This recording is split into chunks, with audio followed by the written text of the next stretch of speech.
hello, everybody. I'm just trying to make sure that I am live everywhere. Looks like we are indeed live on Facebook. Let's see. Let me go ahead and share this out. Let's see. How is everyone? Come on in the room. This is the first time that I'm going live on LinkedIn. So hello to everyone hello to everyone on YouTube, on Facebook, on Instagram. I am so excited. I am hoping to see some faces this evening. Let's see. Here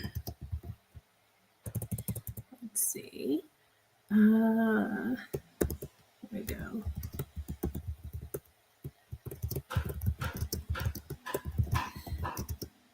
Bear with me as I've been logged out.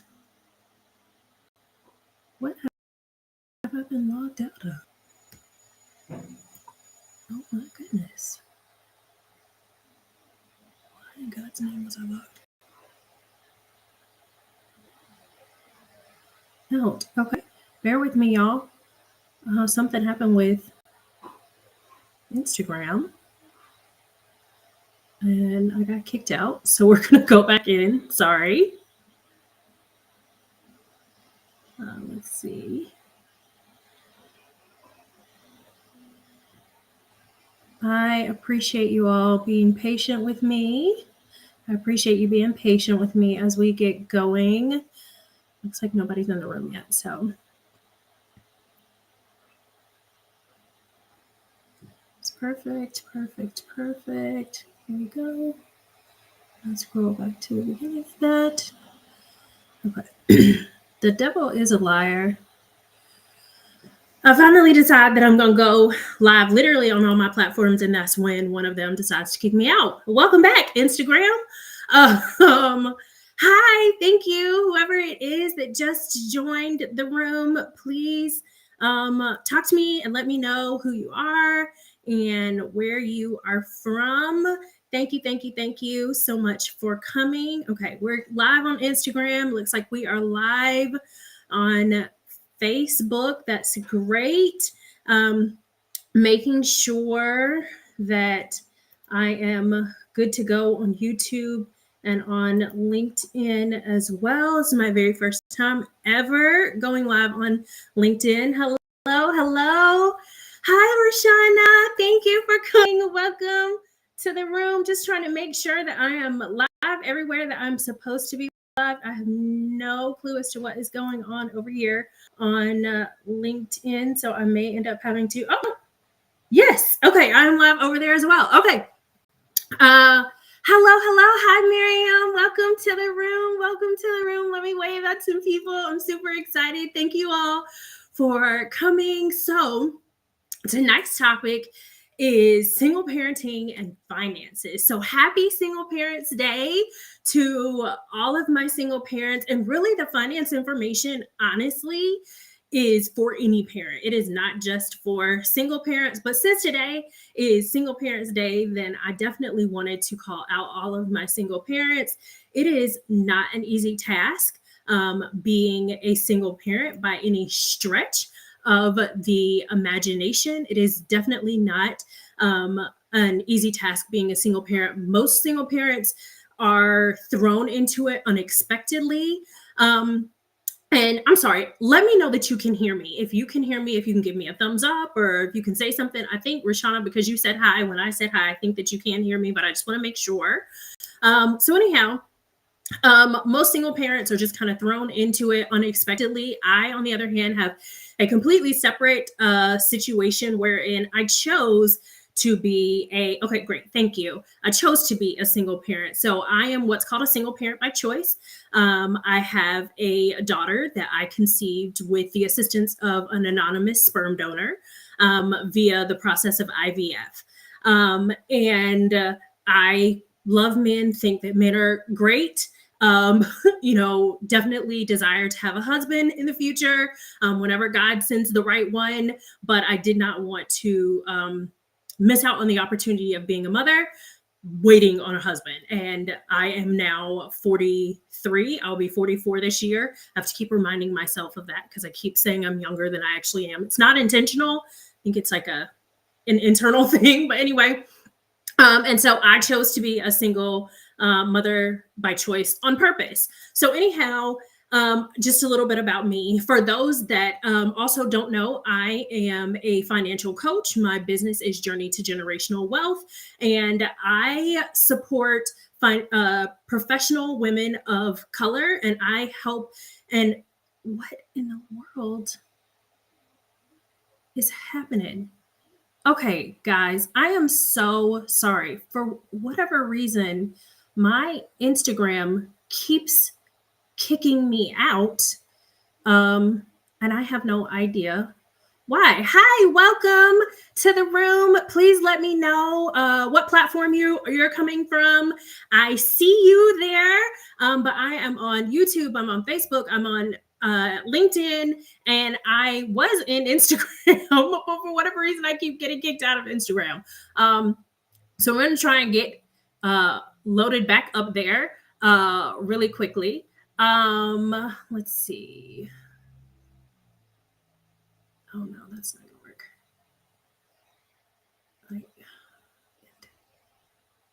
No share.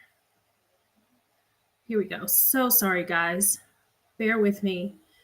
I have no idea. I've never had this happen ever, literally ever before. So I have no idea why I keep getting kicked out. Literally, it's logging me out of Instagram. If it does this again, then I'm just gonna keep rocking, and I'll have to, post it back later. Single parenting and finances. Let's see.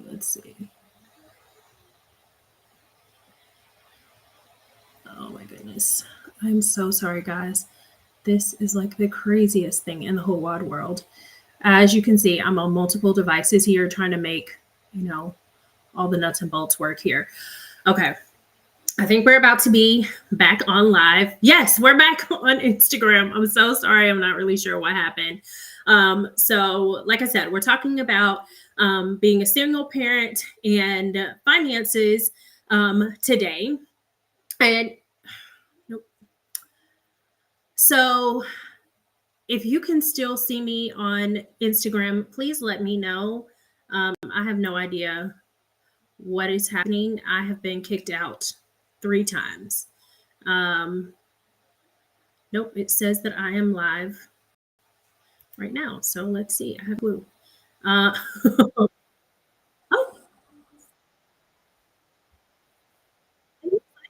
Okay. I'm looking to see if there's any reaction to I'm still live. I'm hoping that I am still live. I'm just going to keep going. So, nonetheless, like I said, I am a financial coach. Journey to Generational Wealth. I'm a financial coach. I serve professional women of color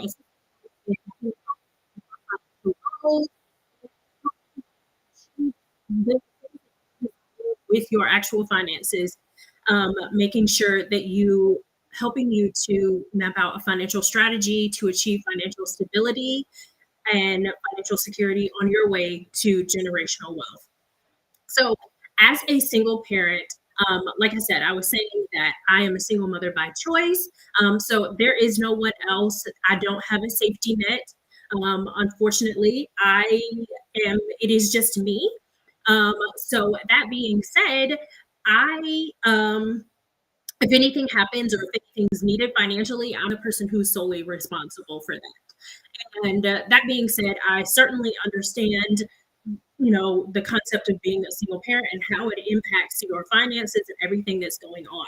One of the things that I want to say, first of all, if you are a single parent, is kudos to you for all your hard work, for the thankless days and nights, for those that are truly 24/7 single parents, kudos to you for being a 24/7 single parent, and being there on the good days and the bad days and through the ups and downs and literally everything in between.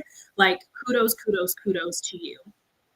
Um, but I want to let you know that you can be financially secure and be a single parent. You can be financially stable and a single parent, and you can have generational wealth, establish it, and leave something for your children and for the generations to come as a single parent. It definitely takes a strategy to do so. It definitely takes intention and focus to do so, but it is 100% possible for you to do so. Um, Excuse me, with my daughter, I have made sure that with my personal finances that I am contributing to, I opened up a 529 education account so that I could make sure that I was contributing to her education. I made sure that I opened up a brokerage account for her so that I can make sure that I began to contribute to her financial future from that aspect as well. As well as I have life insurance. So one of the things, so upon my passing, then she will be well taken care of if she is still a minor. And if she is not a minor, then she will have financial resources that she can do what she chooses with at that point in time. So one of the things that I would say is often when I'm talking to other parents and sometimes other single parents, their thought process is, well, I don't have a ton of money to put into like an account right now for my child. And the first thing that I would say is don't worry about that. Open the account. Even if you can only contribute $5 a month, open the account.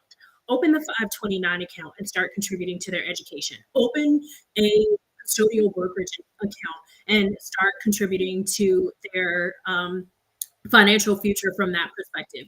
The sooner, from an investment perspective, the sooner you start, the more those funds have time to build over time, and the more money that your children will have later on in life. So anything that you can do, and like I said, reduce on that.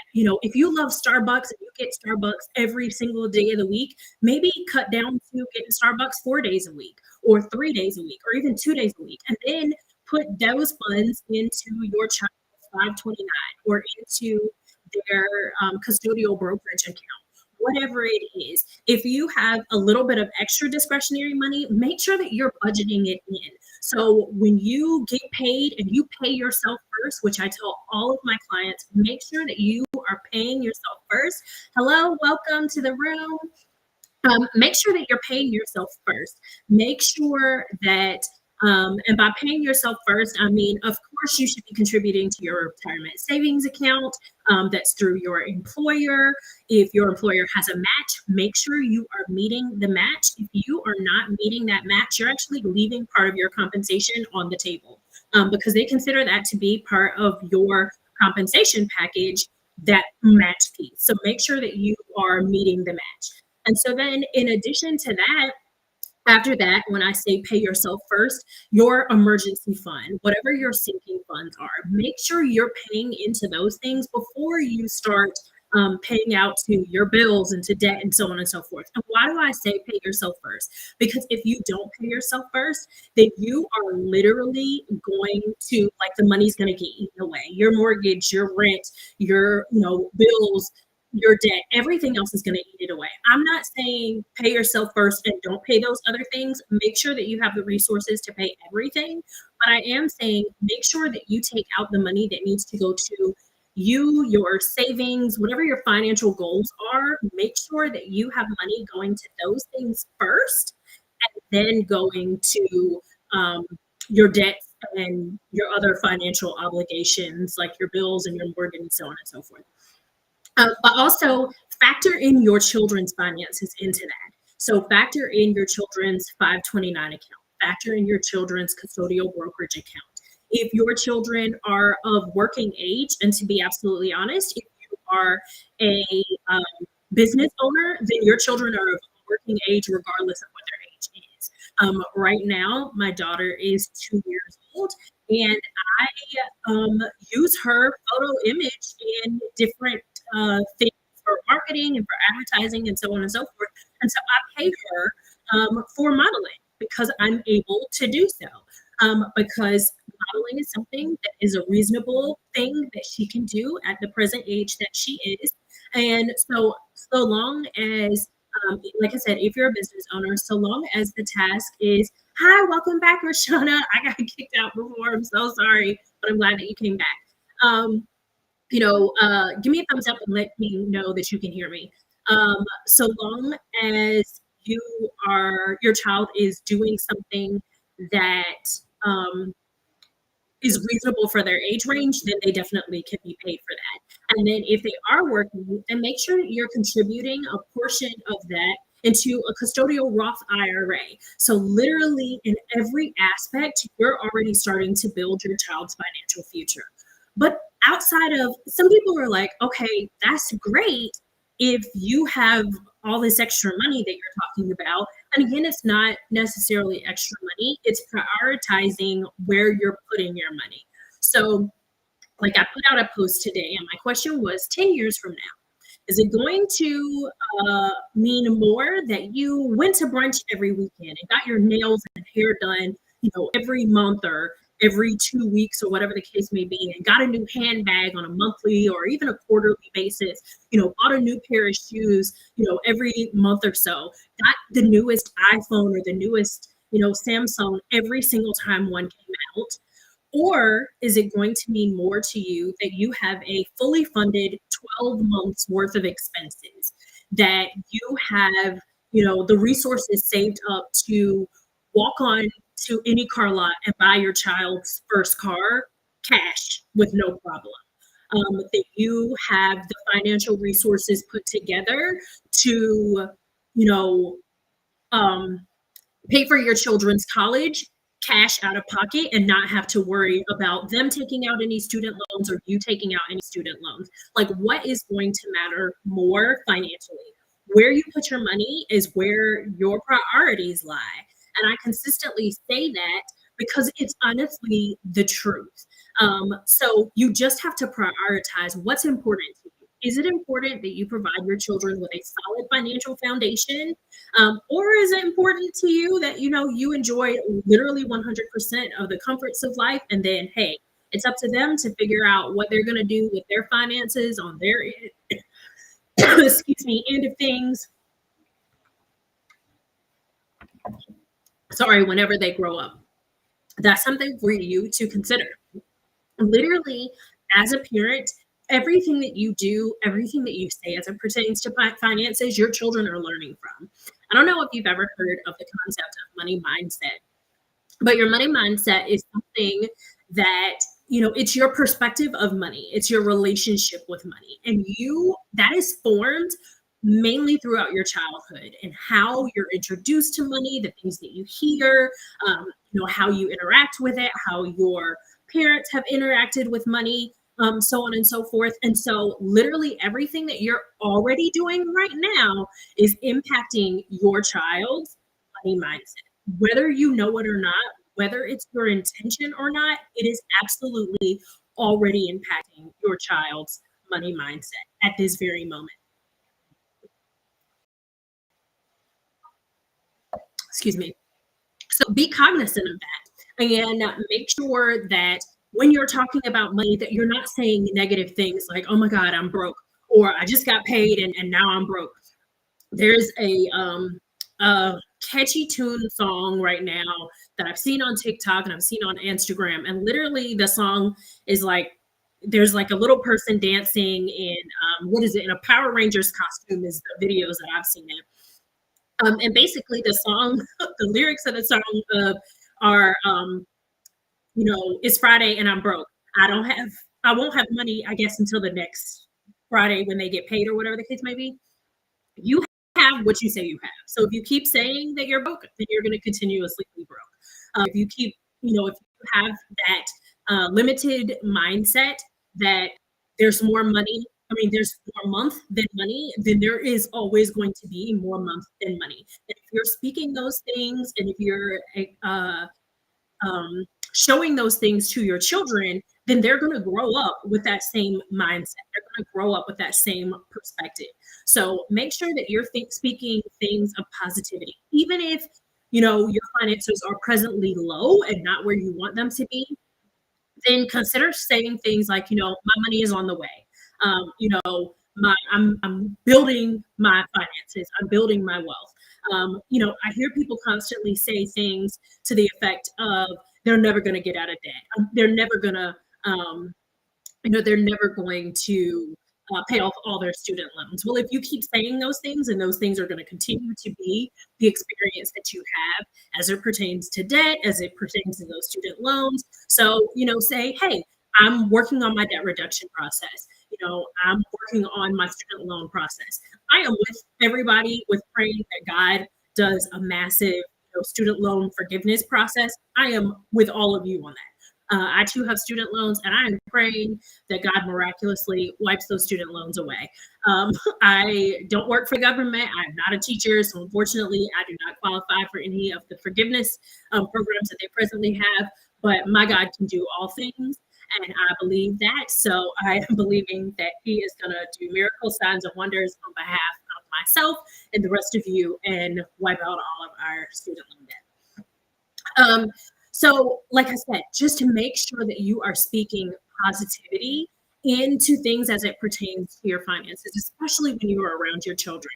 And when you are with your children, make sure that you are teaching them good financial stewardship. So when they get money, I constantly tell people that there are 4 areas that you should be teaching your children. So teach them to save, teach them to invest, teach them to give, and then teach them to spend.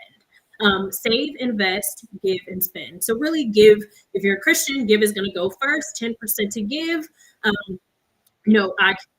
suggest 10% to save, 10% to invest. So that's 30% that's going into giving, saving, and investing.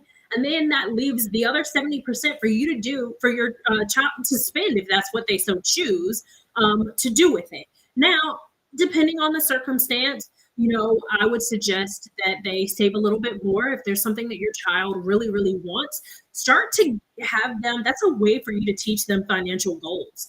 Financial goal setting is, hey, mommy, I want this new video game, or I want this new gaming system, or if they're a teenager, I want a new car. Help them be a part of the process. Even if you don't use what they're saving to purchase the item. So even if you choose that you're going to purchase the item yourself, by making them go through the process of saving for it, you are teaching them how to save for financial goals. And one of the things that I'll say, and I've heard so many people say this, is I didn't have this experience. Like, no one taught me. I had to learn it on my own. And I get that. That financial literacy was not something maybe that you learned in your household, or it was not maybe something that you learned when you were growing up. But that doesn't mean that it doesn't have to be something you teach to your children now that they're growing up. Allow them to be a step ahead, because now you do know, so you're able to teach them. And if you're in a position where you still don't know yourself, again, I'm a financial coach. I'm Laura with Journey to Generational Wealth. I specialize in helping professional women of color get their finances on track so that they can achieve their financial goals and work towards achieving financial security and stability on their way to establishing generational wealth. I also, if you presently have a daughter that is between the ages of 11 and 14, I have a financial foundation for youth cohort, April cohort, that is about to start in the month of April. And I have only 5 spots left for girls ages 11 to 14. They'll learn everything, or they'll learn introductory things about budgeting, budgeting, investing, spending, saving, giving, taxes, financial goals, money mindset, like the whole gamut of financial foundation for, like I said, the 11 to 14 age range. So consider it there. If you check out my website, then you will find a link there at www.journeytogenerationalwealth.com backslash financial dash foundation dash for dash youth. The easiest way to do it is check out Instagram and go to the fourth link, and that will take you directly to the page to find out more information to be able to sign up. Or you can message me and I will send a link to you directly. But hi, welcome to continue. Like I said, make sure that you are starting to teach your children about finances. Right now is an excellent time. So it's tax season, right? So everybody is going over their paperwork. Everybody is working on their taxes, whether you do your taxes yourself or whether you send them out to someone else. Make sure that you are allowing your children and inviting them to walk through that process with you, to see what it is that you are doing. Talk to them about the process of doing taxes. Talk to them about what taxes is, that taxes are taken out of your paycheck on a weekly or bi-weekly basis. And then once a year, you have to send these documents in, and may or may not receive a tax refund, and then talk to them about actually what taxes are for. So they're used to pay for various systems that we're required to pay into, some that help the elderly, some that fund other areas of our government, so on and so forth. But these are all ways that you can help to build your child's financial literacy even now while they're children. And literally, like I said, they're learning from you anyway. So whether you're saying it to them or not directly, they're still learning about finances from you regardless, from how you interact with money. If every time you get some money, you're acting like it's burning a hole in your pocket, and that's what your children are going to learn. That, hey, as soon as I get money, it's going to burn a hole in my pocket, so I can get rid of it as quickly as I possibly can. Excuse me. Oh, sorry. So like I said, make sure that you are speaking words of positivity, that you are showing them the good aspects of financial management.